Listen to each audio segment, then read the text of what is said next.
Bafana failed to qualify for this tournament, or back then they used to call it Amabene Plus. They failed to qualify for this tournament. In terms of building a strong national team going forward, how important is it for a team to participate in such tournament? Very, very important. The tournament have development as its key agenda, like you rightly pointed out on top of the show. Players plying their trade in their domestic league are meant to participate in this event, and it affords them an opportunity to allow them to break into their national teams, otherwise which they will not.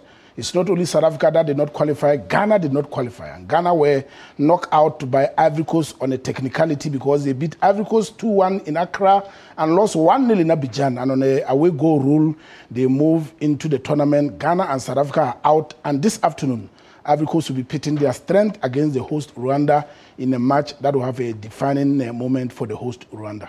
But now let's talk about the impact such tournament has on the domestic leagues. If you look at the fact that now South Africa and Ghana are not participating in this tournament, what does it mean for the standards of the respective leagues? I'll tell you, it shows you that the gaps between the so-called minnows and established powerhouses are beginning to close.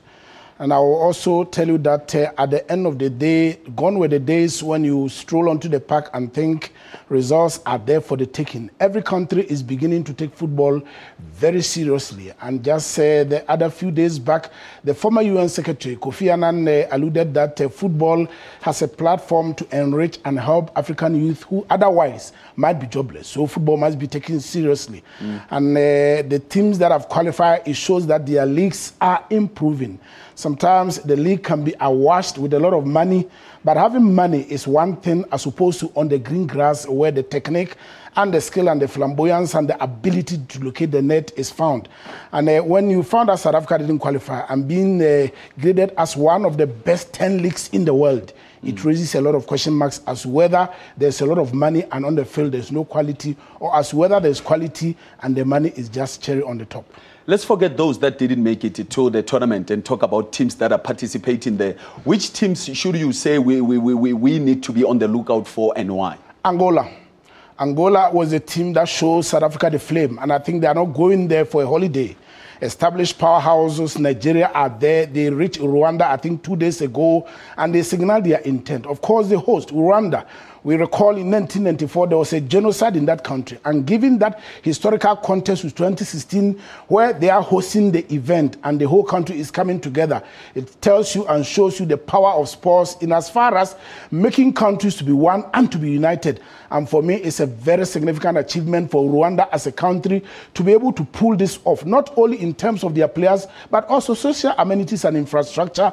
And the Minister of Sports in Rwanda have given a mandate to Coach Johnny McKinstry and his guys to say finals is the only way that Rwandans are going to be very happy. 90% of the Rwandan team are the team that played Ghana in the African Cup of Nations qualifiers for Gabon 2016.